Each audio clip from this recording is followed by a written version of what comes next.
Alright, ladies and gentlemen, this week on the NXT party, we are tasting Goya's pineapple soda. And pineapple is one of my least favorite fruits, so y'all might enjoy my reaction to this. I'm going to pop these open. Oh, sure. I got you, bro. Pop these open. This ought to be fun. Didn't hit either of them. Wow. That was awful. That was WNBA quality. Let's taste this pineapple crap.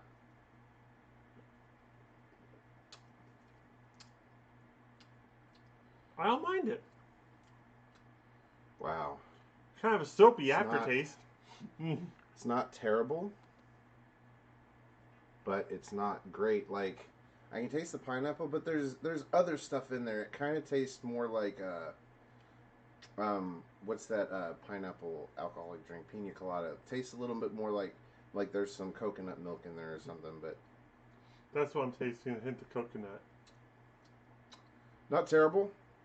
But I think I'm gonna go with my tea for the rest of the show. That is not something I would buy on the regs. You would have to get me to try that.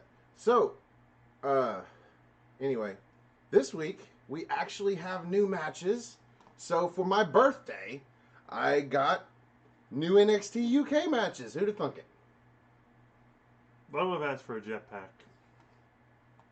Ladies and gentlemen, raise your nasty beverages. This is an NXT party.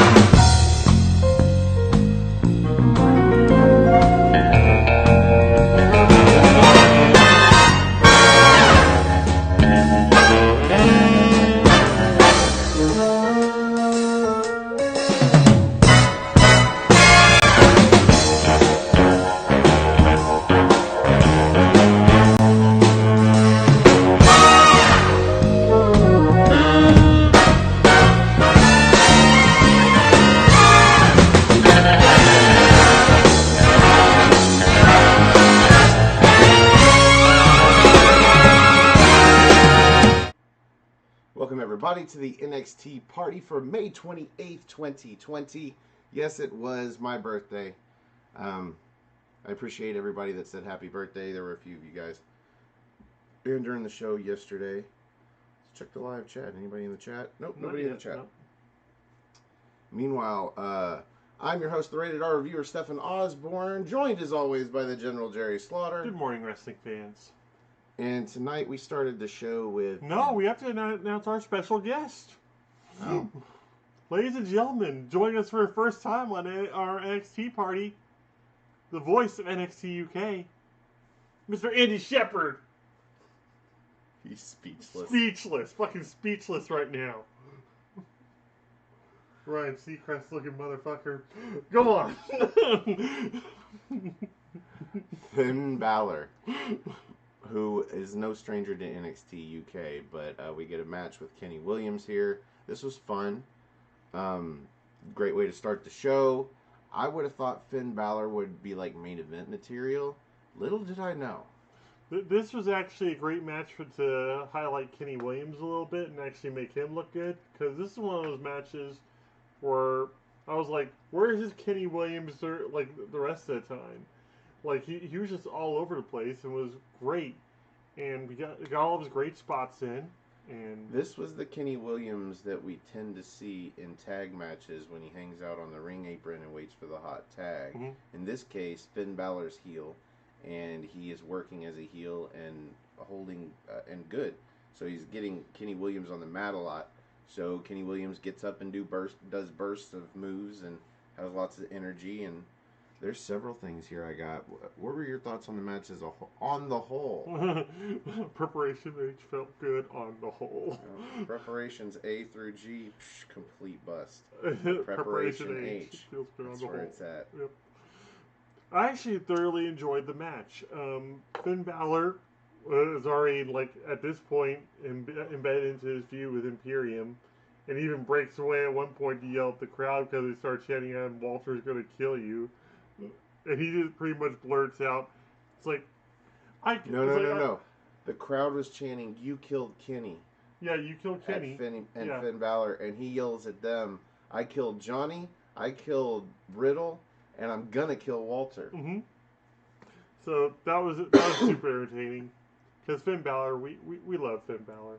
We love him on the show. We met him in Toronto, and it was awesome. Yeah, we met that guy in Toronto. So that was the last time he legitimately smiled.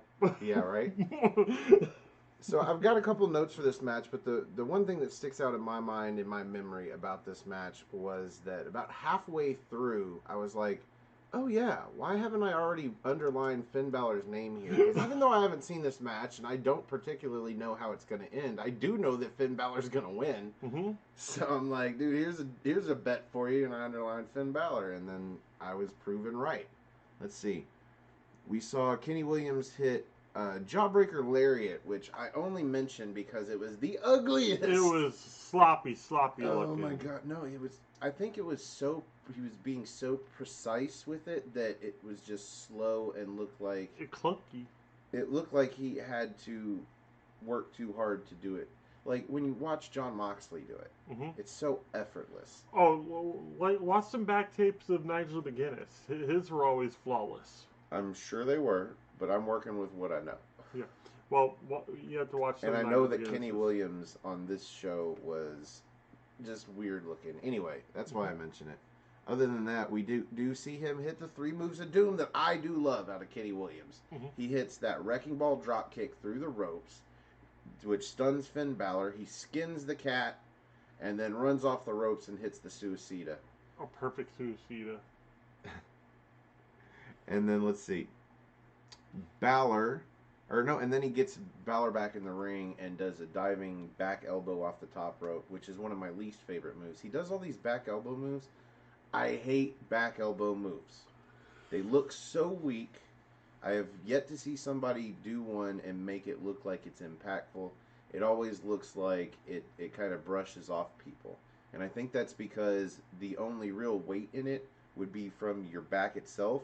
And you can't dive off the top rope and put the back and your shoulder into somebody like that. Bad idea. You really do need to brush off of them. So anyway, that's just a personal feeling there, but I don't like the back elbow. Anyway, he goes to do that wheelbarrow bomb that he does, where he goes into the wheelbarrow, rolls through their legs, but then plants them face first. And Finn Balor counters, and he counters it into, what does he hit? The curtain call. Curtain call. Pulls him back up, grabs him around the neck, hits the curtain call. John Woo drop kick into the corner, and you know where this goes. The 4 moves to do. He goes up top, coup de grace, picks him up, 1916 DDT, but before he drops it, he says into the camera, "I hope you're watching, Walter." 1, 2, 3, Finn Balor wins. Of course. Because we know Walter is the exact same size as Kenny Williams. Oh, yeah. I was watching this match, and I noted how weird it was to watch Finn Balor do the power game. Because he was hitting body strikes to Kenny Williams that actually looked like they were doing damage because Kenny Williams actually smaller than Finn Balor. It's one of those things where you kind of forgot for a second that he's pretty much a junior heavyweight because Kenny Williams is so fucking small. Yeah. Anyway, next match. Yes, Rhea Ripley versus Nina Samuels. They note that this was Rhea Ripley's last NXT UK match before going full on NXT. And not bad, not great. I mean, I kind of figured she was going to win. I was kind of hoping that the reason we hadn't seen this match was that maybe Nina Samuels did win, used some heel tactics, and got a win over Rhea Ripley to send Rhea off and, give somebody the push on her way out. No, that wasn't the case. But good match. Not bad at all, Jerry. For as much as I love both these women in the ring, the match didn't really do a lot for me. And it's because it was so unimpactful. Like the moves they were hitting you didn't really hear them. You know, it was like there wasn't really a lot of muster behind any of the punches or kicks or slams or anything. It just all felt very soft, and I kind of started dozing off during it. But that's also for a fact that I only got 2 hours of sleep yesterday, and I'm just kind of running on fumes at this point. But when I'm watching a match like this, especially with two women, they need to be aggressive, they need to be loud, and they need to, have force. And at this point, it was kind of a soft match. I don't know. I thought Rhea Ripley was plenty aggressive. Well, she's got her screams and everything down, and that's what kept me awake. There was one move in particular I noted that kind of took away from the match, and it was almost a hip toss attempt where Nina had to flip really quickly in order to land safely. But other than that, the match was fine, and there was a few what do you call the catch as cat can't catch can the thank you chain wrestling where Rhea was maneuvering into certain moves where it finally started looking fluid, and somewhere along the way, like you miss that because people are always just like sort of just stopping, backing up, and transitioning into moves without it actually being fluid. That you anyway. Yeah. I enjoyed the match. Let's see, I've got a few notes here. My favorite part. Rhea lifts up Nina. This is towards the beginning. Sets her on the top turnbuckle in the corner. Backs up and pats her head, and then Nina pushes her like fuck you, and she goes for a diving crossbody, but Rhea catches her and then lifts her into a stalling suplex. That was nice. See, Nina hits a kick to the head from the apron where, Rhea's coming in, so she dodges out of the way, kicks her in the face, and then jumps over the top rope into a slingshot. Like, she does that rolling crossbody. She only gets a near fall off of it. Eventually, she goes to Irish Whip Rhea, and she counters it, and then so Nina stalls and goes to kick her in the head, and she kicks over her own arm, sets right up for the Riptide. Riptide 1, 2, 3. Rhea Ripley with a very nice pin. Oh yeah. Love Rhea. Folds her up nicely. Now, here's a match I didn't know that I was going to enjoy as much. Yeah. Killian Dain versus Travis Banks. This is Dain's, ostensibly his return match. Yep. This was him shaking off the ring rust before he came into NXT. With a complete repackaging. Yeah, and then hasn't been seen in a while. Anyway, yeah, Dain and Banks. Wow. What do you think about this match? That was a hard-hitting one. Dain... Like, Banks, actually, I have a little more respect for after watching these tournaments, but at the same time, I kind of wonder where Travis Banks is now that we had back then. But Killian Dain, always impactful and everything, but seemingly, like, he just isn't nearly as intense as he is now.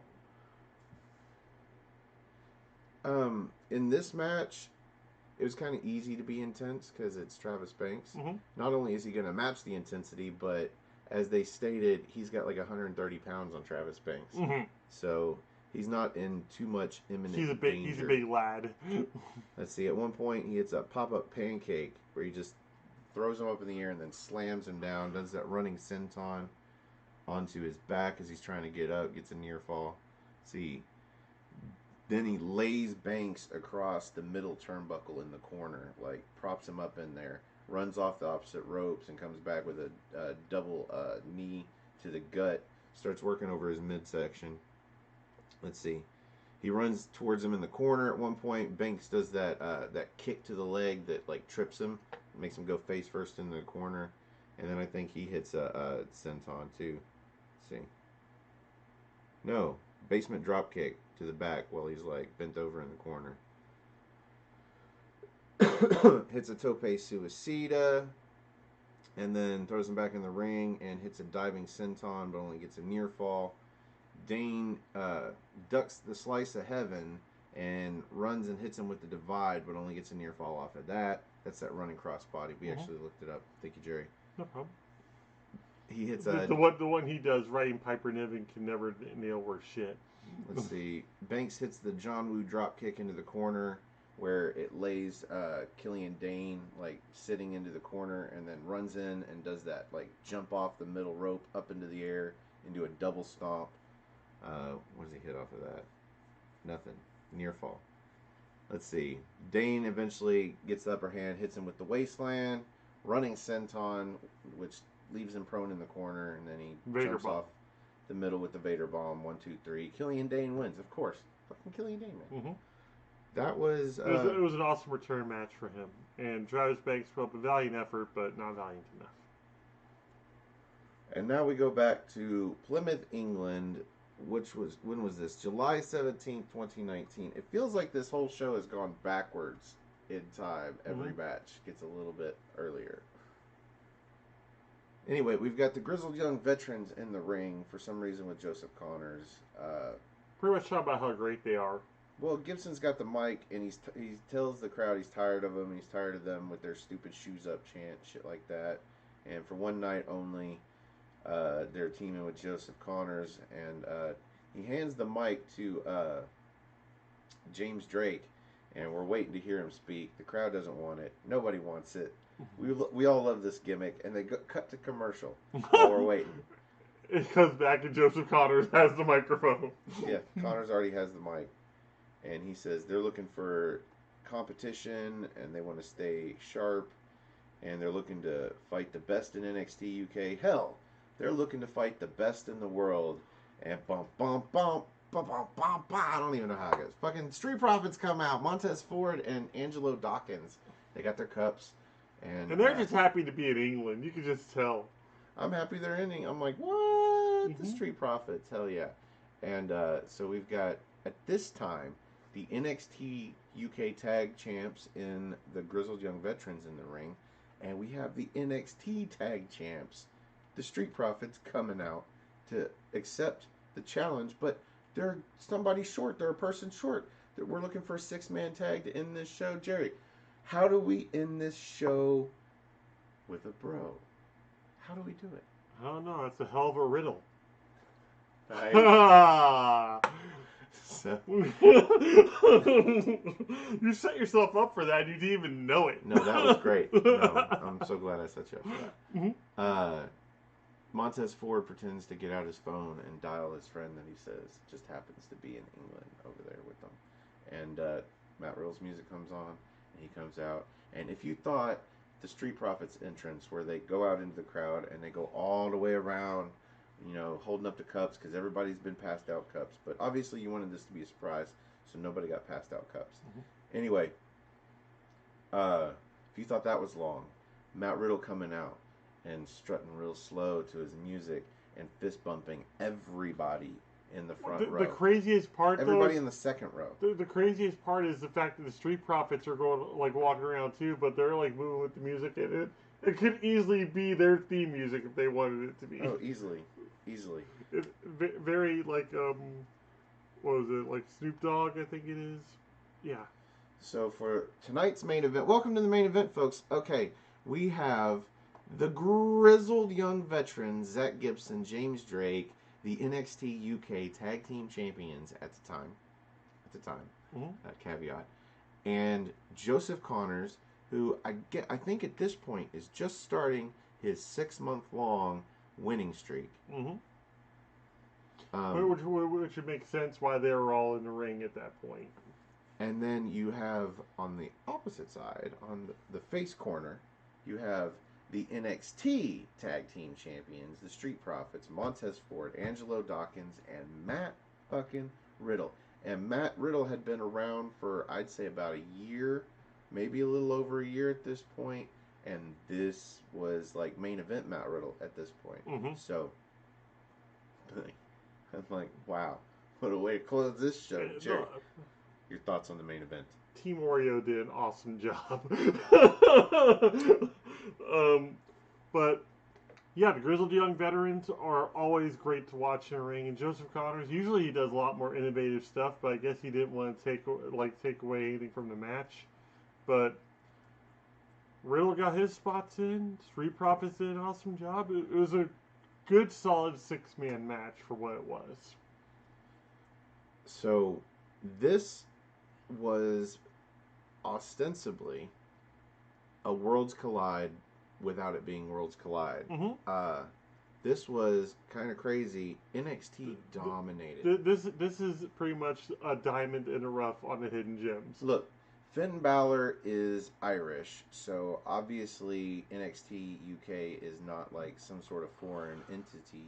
He's been around, but he doesn't compete there. No. He is NXT. Rhea Ripley was the first NXT UK Women's Champion, but at this point, she had been basically traded to NXT. Mm-hmm. She's NXT. Killian Dain would make sense to be in NXT UK? Absolutely. He is from, what? Is he Scottish? No, he's Irish. Belfast, right? Yeah. Belfast, Northern Ireland. Like, would make sense. Like, but he's not in NXT UK. That would make sense if they put him in there, but he's NXT. And in the main event, the Street Profits and Matt Riddle, who are abso-fucking-lutely NXT. Mm-hmm. They're about as American. They're about as American as you get. Yeah, definitely. They win too, man. Everybody in the NXT brand dominated this evening, and the main event was no different. Well, what was really great about this also is at the end you asked like it's like, is Matt Riddle even like the legal man? It's like, do you really think Matt Riddle cares about anything legal? Do you have any other thoughts on the main event? Nope, lay it on out. Okay, so let's see. One of my favorite moves of the night, not my favorite, but one of them is, we've seen this before, Gibson runs into the corner to shield James Drake from getting hit by Angelo Dawkins, where he normally does that running twisting splash, and instead both of them catch the twisting splash and then get hung over the ropes, one on the middle, I think Zach Gibson over the top rope, by Dawkins holding him in a wheelbarrow, where Ford had tagged in, and he runs off the ropes and does the leapfrog over. And to write all this down, I paused it at just the moment where he collides with them, and go back and do that. It would make a great meme. It's frightening. So, let's see. Gibson low bridges Ford, and this takes the match for the bad guys, because Ford tumbles over the top rope, falls to the outside. The ref's looking at Gibson, who's like, I don't know, I wasn't doing anything. I was just trying to get up using the top rod. Something, I don't know. You can't reach the top rope. And then the ref gets distracted, and they pick up Ford and do that jumping off the apron into the knee over the face after the backbreaker, and then it flips. Yeah, great move. Sends Ford back into the ring, and they work over him for like ever. And then eventually so he's in like a side headlock, and James Drake goes to run and do a forearm into his face, but he ducks, and instead Drake nails Gibson. And so Drake locks in a headlock, and he slings him off, dives over him, gets the hot tag to Dawkins. Dawkins comes in. Where are we at? He starts clearing house. Eventually, he picks up Connors, and we see a flash knee from Riddle off the top rope into a Doomsday. Yeah. That was cool. Let's see. He runs and hits a flash knee to Gibson, turns around, and Connors hits him with that sling blade bulldog that he does. He gets up and catches kind of a generic but a really high drop kick from Ford. And then Ford gets up, and let's see, the Grizzled Young Veterans catch him and do that double team move where, let's see, he grabs him up, and he gets a kick to the head, and then pulls him up for a neck breaker, and then a kick to the gut into the neck breaker. Then they get up, and Dawkins is already in the corner. He hits him with the double spear, and everybody's down. This is the breakdown. Ford and Dawkins get up because Ford gets tagged in, or not Ford and Dawkins, Ford and Drake. And let's see, Gibson holds Ford in the corner while Drake does the running grit your teeth. And they set up for a Doomsday, but Ford ends up getting out of the Doomsday, backing up, and Drake jumps off the top and catches a super kick. That was great. And then all of them are outside, and Ford runs off the ropes and does a tope con hilo over the top to all three of them. Then they throw back in Connors, who catches a spine buster from Dawkins, the frog splash from Ford, gets up into a Bro Derek, 1, 2, 3. Somehow Matt Riddle had the legal tag somewhere, possibly, or maybe he was not the legal man. Either way, the good guys won. Andy, any closing thoughts? Again, speechless. Jesus, man. You're a lot more chatty on television. I don't get it. Cool Undertaker mug, though. Where'd you get it? Fuck you, then. You have no idea how much this cost on Cameo. That's a joke. So, that brings us to the end of the main event. And here on the NXT party, we like to rate the main event using the weirdest methods we can. In this case, it's pineapple soda. So out of 5 spots of pineapple drink, Cherry, where do you rate the main event? I'll give it a 3.5. Just for, like, the fact that it was just a run-of-the-mill 6-man tag and really didn't have any implications to it. It was entertaining, and it was a nice surprise. But I can't give it, like, an extra quarter off an awesome show because it was a compilation. Like, you still could. Well, actually, I probably could because I was thoroughly entertained by it for the fact that we didn't have the same locations on each one, so we had a different crowd going. So, okay, so 3 3/4. I'm going to give this match a 4. I thought this was great. This was a great match. Like, out of nowhere, you've got tag champs versus tag champs. You've got Matt Riddle. I mean, Joseph Connors is probably, like, the most dull person in the match, and he's not even all that dull. He's got a great moveset. If they were going to win, we probably would have seen that. As it stands, still look good. It was a standard match, sure, but that tells a story. You isolate Montez Ford using the heel tactics to initially gain the upper hand, and then he gets the hot tag. Everything goes all to shit. You see some cool moves. We saw Montez Ford dive over the top rope onto fucking everybody, and he actually landed it instead of just landing on his ass on the fucking ramp. I mean, Colin says, "Hey, what up, Colin? You want to be on the show? I can hook it up real quick so you can do plugs and rate the main event." Anyway, I thought the match was great, and I start the great matches at 4. I'm going to give it an extra quarter star off a great show. I thought it was a great show, even the women's match. Of course, Rhea Ripley, man. Yeah. I'm gonna give it 4 1/4. 4 1/4 pineapples.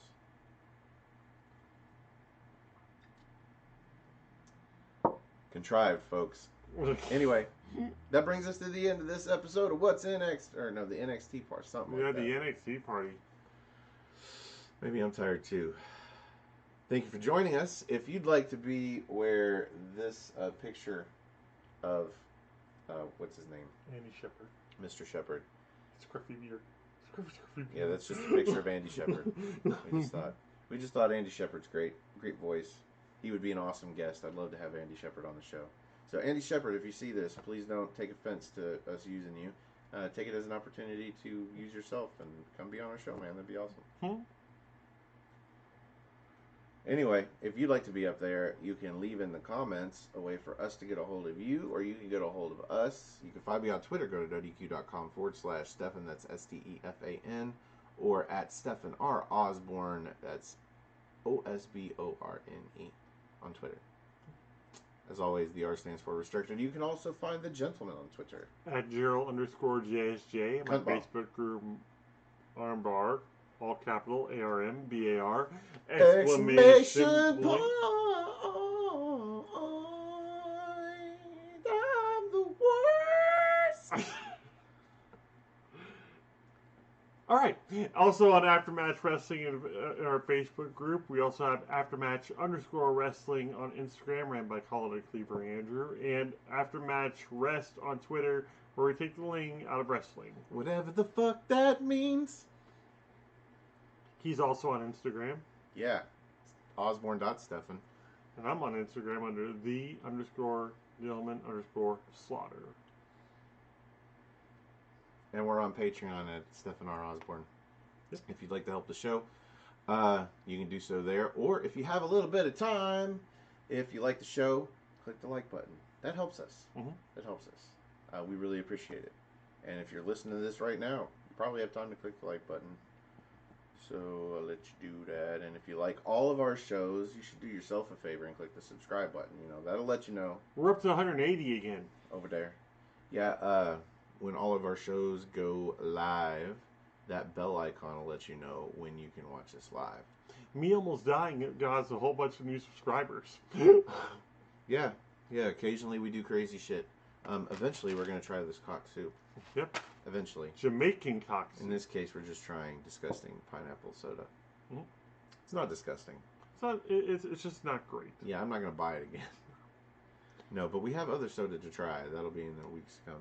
I guess we should go ahead and plug No DQ as well, since we're still theoretically on there. NoDQ.com.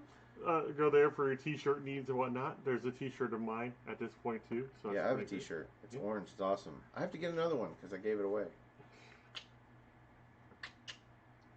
Anyway, I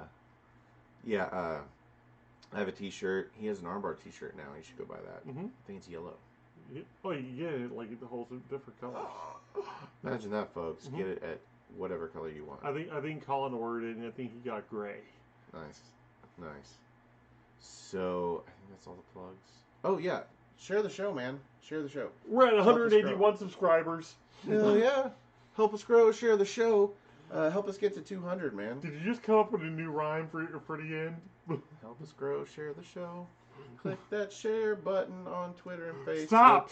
Stop! You're doing great. Did you have to ruin it Instagram. with the thing? Shut up.